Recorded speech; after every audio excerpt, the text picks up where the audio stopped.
I love this walk down to Wadi Musa. Down to Petra from Wadi Musa, sorry. When the sun is coming down, it's nice and peaceful, it's a cold breeze in the air. So yeah, it's good to be here. It's good to be walking back down into Petra. Want to join? Sure. That was so nice. So 2 girls from the hostel came by and gave me a lift down. So that saved the legs.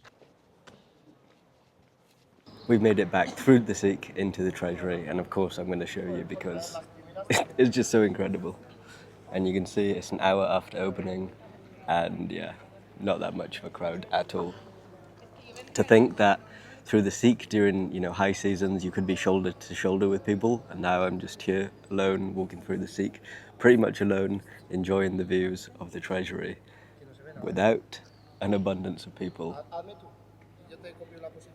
But yeah, every day I've come, I've started my day and ended it right here, just staring at it and enjoying the presence here.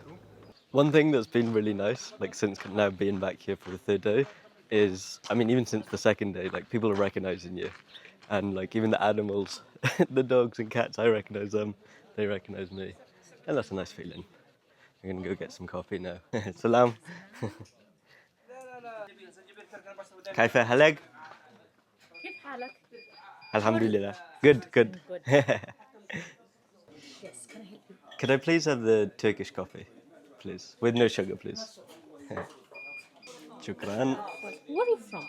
I'm half British and half Sri Lanka. Welcome. Thank you, shukran. Ma salama. Come on guys, Turkish coffee with a view like this.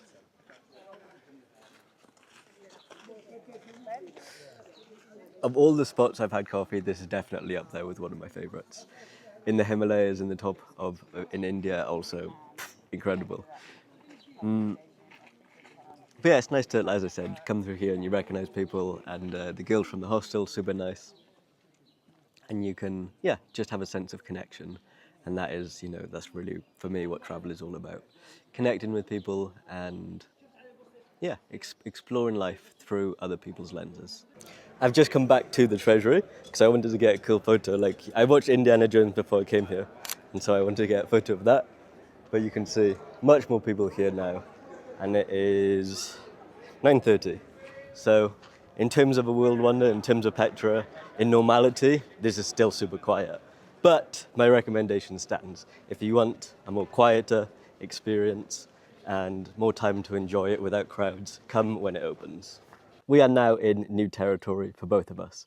This is the colonnaded street, and the foundation was laid by the Nabateans, and it's believed that the Romans then came and built on top of this. But what we see today, this is all a reconstruction, and I believe that is because, yeah, the earthquake in 363 AD, and also just damage over time from the elements.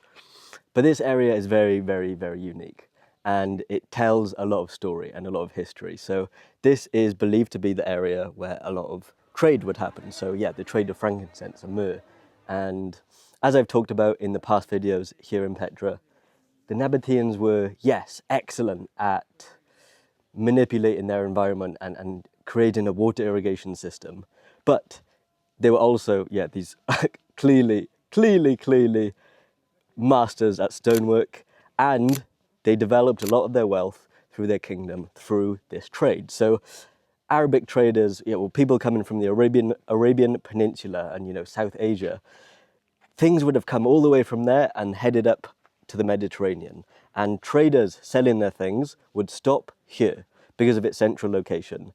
And so this became, a real big trading hub. It's also believed that maybe in this area, people could come and stay and maybe have a meal. So the Nabateans really built water irrigation systems, and so they collected the water from dams high up in the mountains, and it flowed through into the city. And yeah, just the thought of that, of going through the desert, you're traveling through for miles and miles, for days and weeks, and you come across this oasis. And you stop here, you rest, you enjoy the nature, the beauty, and the Nabatean kingdom. So as we walk a little bit further down, we enter into the great temple complex. And this covers over 7,500 square meters and is by far Petra's largest building. And just look at the view that they would have had from here. So the area that we are in now, this is the lower courtyard, and you can see these big columns. And it's also believed that there were these big elephant heads, and this was an exotic symbol of power. And they weren't carved out of, the sandstone that we see around us. They were carved out of imported limestone. And the section that we'll head to, as you can see up there, excavations show that this would be a large kind of theatre with, the semicircle seating areas. So you can see that this is a very big area. And yeah, I think we'll go now and see what it's like up here. So this is where the theatre is. You can see it's kind of a small one, but the mere presence of this theatre, along with the adjoining large courtyard, suggests that this was used by the Nabatean kingdom as like a civic centre or for administrative purposes, and also possibly religious activities. And they found excavated in here baths in the area as well as workshops. So clearly this is, it would have been a hub for life. And I think, because of the earthquake and because of floods, a lot of this area was destroyed. And it makes sense just because it's so open. And I don't know how many of these structures are original. As I said, the Nabateans were in this area and built this, and then the Romans came and they built on top of the colonnaded street. But this, I really can't say. I don't know how much is original and how much has been reconstructed. But it looks like here, bottom stones maybe are original, top ones are all new. I'd say also, these are looking original, and the steps here are massive. Boing, boing. So we can see that the road is super straight, right, and narrow. And that was done by the Romans. It was believed in the time of the Nabateans that it was kind of a windy road leading to Wadi Musa, which was, the Nabateans' main spring water supply. And at the end of the colonnaded street, we have the Teremos Gate. I think that's how it's pronounced. And it's believed that this is Roman, construction and design and everything. So again, could be the Romans built upon what the Nabateans already built. So they could have just built on top of it.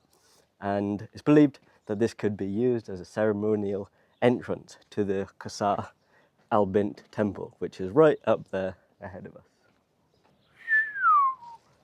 Impressive. Yeah, this is the Qasr al-Bint temple complex, and looking much, much bigger than I could see from over there in that direction. And this showcases, like we see in a lot of Petra, the Greco-Roman influence in the architecture, the Hellenistic architecture. And this would have been Petra's oldest and main temple. So priests would have entered there at the top, I think, and worshippers would have remained outside for rituals. And I think this is a testament to Petra's rich history and religious significance. This also has another name, Palace of the Pharaoh's Daughter. And so the legend goes that Pharaoh of Egypt came here, hid some treasure, and promised his daughter's hand in marriage to the engineer who could supply this place with water. And there is actually some water systems found around the system that could support this claim. And to be honest, I don't even know if you can go inside. It looks all fenced off. But when I was up there at the back, I see there's a lot of local people there eating their lunch, so they're just chilling in there. Walking through, and this Bedouin here calls me up to his cave, selling tea, coffee, and it's a really cool vibe. So I changed my mind and I turned around and decided, why not? He's got I think some, cold drinks maybe? Or is this a bin? I think a bin. And he's making coffee inside.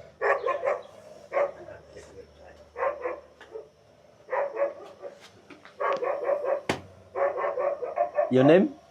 Suleiman. Shilaman. Suleiman. Kiran. Kevin. Kiran, yeah, that's right. Yeah, well, And you say you like it in here? yeah. Good life. Peaceful. But this one broke. You broke. I see your eye. Eye problem. Yeah. You sleep here in the tent? Yeah. Here? Yeah. With sugar or sugar? Without sugar, please.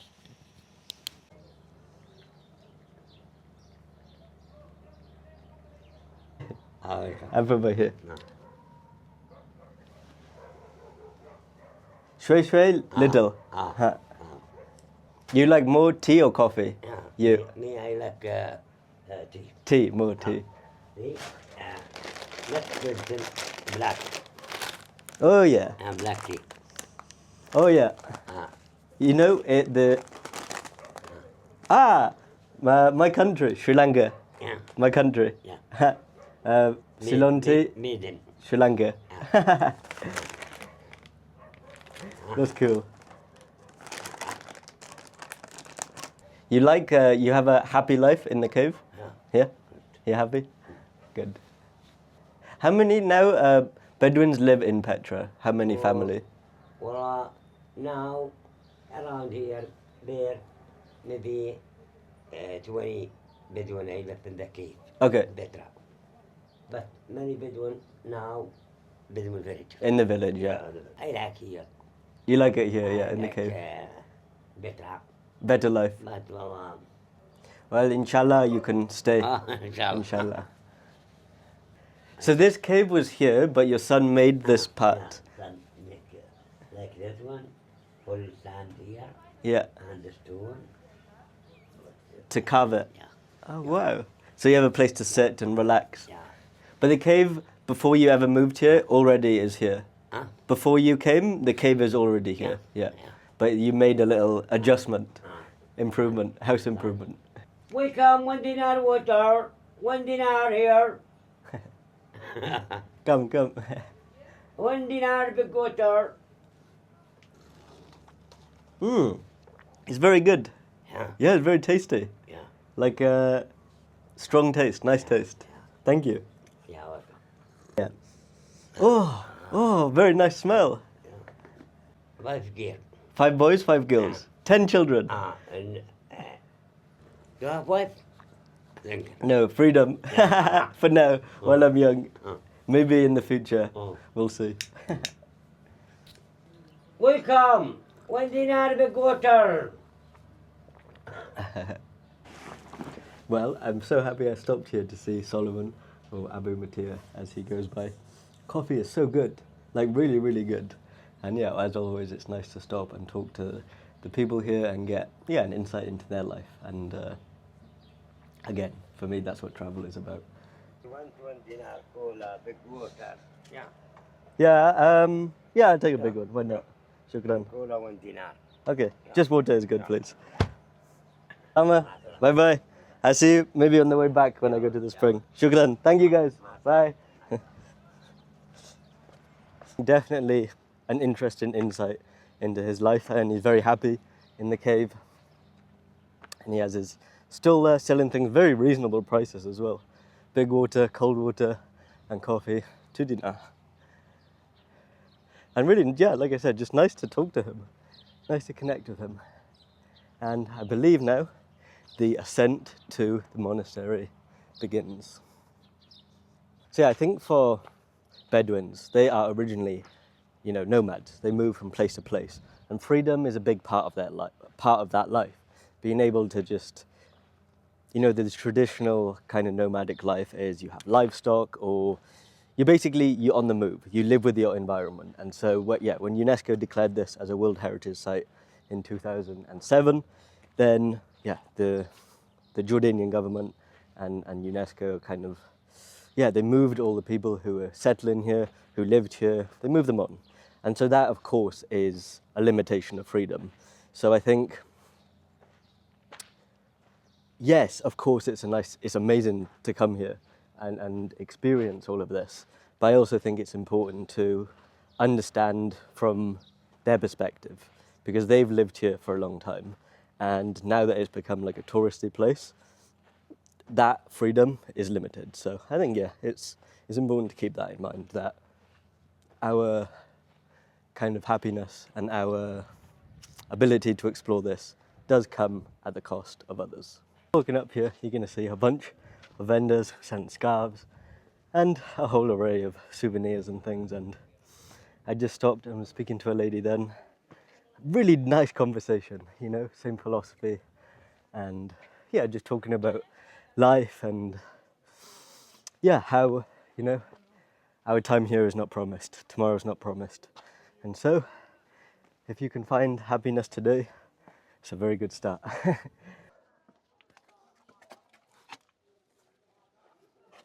So yeah, we have made it up here to the monastery, also known as Ad-Dayr, and absolutely ginormous, absolutely colossal, and again a reminder of how talented the Nabateans were, how intelligent they were. To, we're in the middle of the mountains here, and you walk down, and it opens up into this view, and it's really special.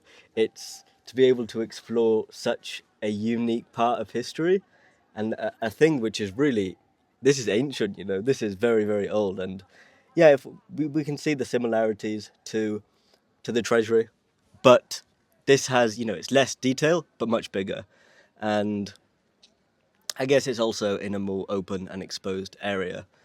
But yeah, really, really, really special. Now, the monastery, much like the Treasury and a lot of things that we see here in Petra, this is believed also to be used as a mausoleum or as a tomb. And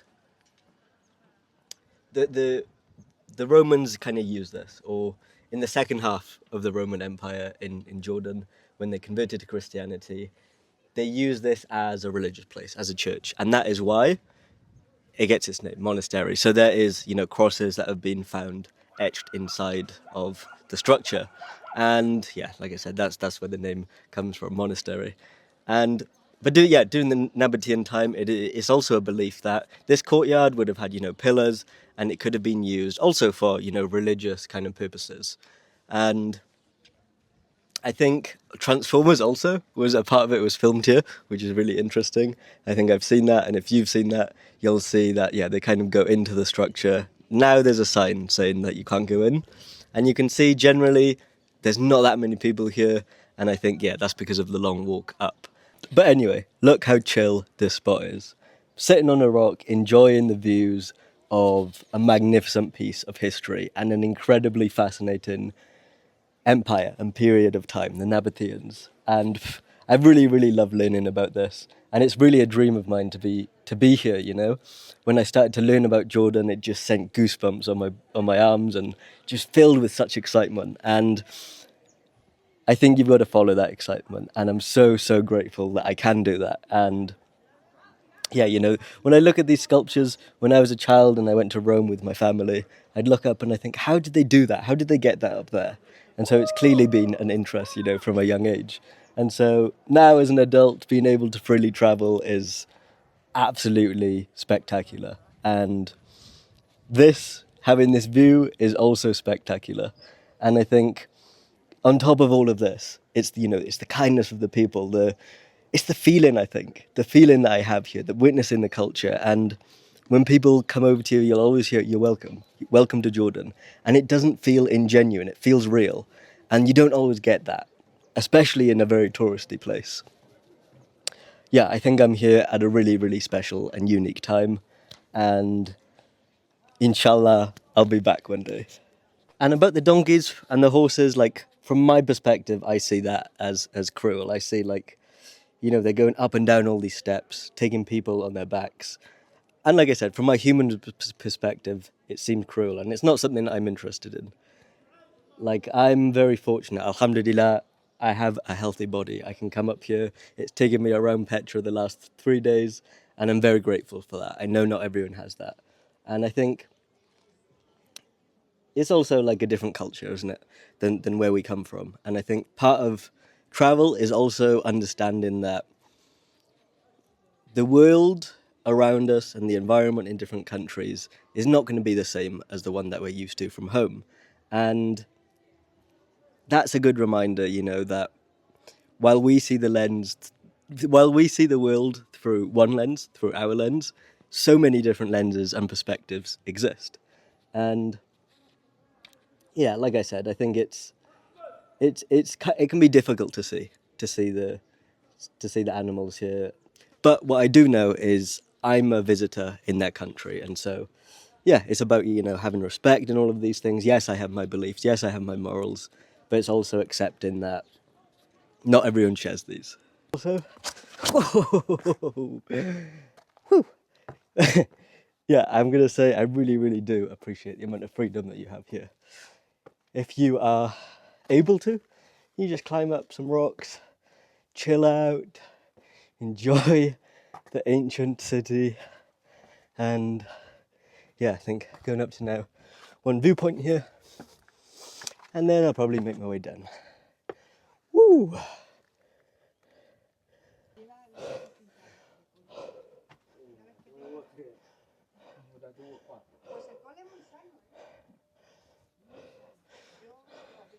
You lost something? Huh? You lost something? Lost? No, I just want to see. I think you Hi, look around. stay. Come to me.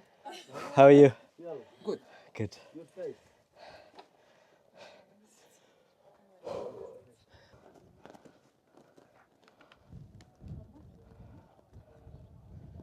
So, just for reference on how massive this place is, you can see how tiny I am compared to the doorway of it.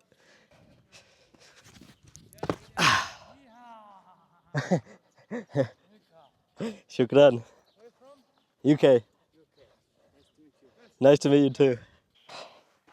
So I just ran down, did a bit of trail running through the mountains to get down because I bought some scarves, and the lady, she kept them there for me, and kindly she waited like 30 minutes extra. So that's very, very kind. Shukran. Maybe I've been here like 10 hours today. Oh, ow, ow, my ankle. I'm okay, I'm all good. Don't vlog maybe and walk. No, but yeah, definitely a lot of places that, you know, it's possible maybe to explore in the future, but this has been an absolutely incredible journey through the ancient city of Petra, and yeah, it's really brought me a lot of passion and a lot of reasons that remind me why I love to travel and explore the world and explore new cultures, and yeah, I feel very grateful for that. And yeah, it's proven to me, as life continues to, in many different aspects, that we are always exactly where we are meant to be. And yeah, it's another piece of evidence to me to just follow your inspiration. Follow, yeah, what inspires you, because that's the reason why I'm here now. And I think the more you can tap into that, the more you can tap into your intuition, the louder it gets. And it's definitely taken me to some magnificent places across the world, and we'll see what journey lies ahead of me. So we are ending the video and ending the day back where we started at the Treasury. It's a bit of a full circle moment, especially because this is my last day here, at least for now. And yeah, I've just got to say thank you to all of the wonderful people that I've met here, both travellers and locals. Thank you to the Nabateans, thank you to the Romans, thank you to all the people who have passed through here, and to my passion for this stuff.